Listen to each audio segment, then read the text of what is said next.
as the world waits to see what Zimbabwe's military will do next after seizing control of the country and detaining President Robert Mugabe. We look at some of the key things you should know about the country and its current situation. Zimbabwe has gone from one economic crisis to another over the last decade. Estimates of the country's unemployment levels vary, but the country's biggest trade union claims the jobless rate was as high as 90% earlier this year. Zimbabwe has struggled with hyperinflation, which peaked in 2008. The country was forced to abandon its own currency at a rate of $35 quadrillion to $1, adopting the use of foreign cash. Because of a continuing chronic shortage of hard money, the government issued their own version of dollars called bond notes, but they have rapidly lost their value. People with money stored electronically in banks are unable to access it, or are subject to strict limits on what they can withdraw.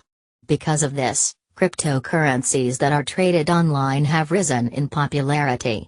Following the news of the military takeover, Bitcoin prices in Harare surged on Wednesday. The 93-year-old leader has confounded his critics by staying in power for so long. Sometimes dismissed as a cartoon figure abroad, he was viewed in Zimbabwe, at least originally, as a revolutionary hero who fought against white minority rule.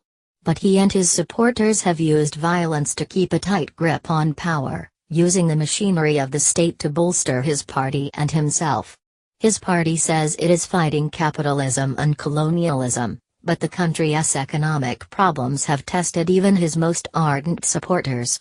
He has often said he would only step down when his revolution was complete, but also wants to handpick his successor, something that may have led to the current crisis as the president's health looks to be failing.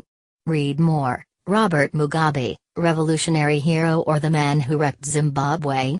Since Mr. Mugabe first came to power as Prime Minister in the 1980 British-supervised independence elections, there has been opposition to his rule. He changed the constitution to make himself president in 1987. In 1999 the Movement for Democratic Change (MDC) opposition group was formed, and protests and general strikes became more visible as the economy failed. Aside from state violence, he has managed to retain power through quelling his political enemies and sidelining his powerful allies. Former Vice President Emmerson Mnangagwa is the latest to be sacked.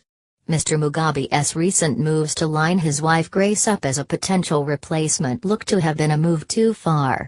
If the ousted Mr. Mnangagwa does come back to succeed Mr. Mugabe as president, his credentials are not too dissimilar. Another veteran of the country's war of independence, he has been considered a key link between the army, intelligence agencies and ZANU-PF party. He has been accused of masterminding atrocities during the country's civil war and attacks on opposition supporters.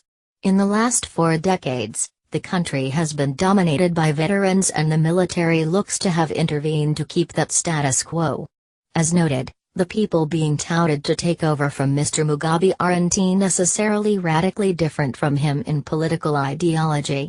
In a statement on television, the military said it had temporarily taken control to target criminals around the head of state, not Mr. Mugabe himself. There is a possibility he could be left in power at the end of this, possibly after Mr. Mnangagwa is reinstated as vice president and a plan of succession formed.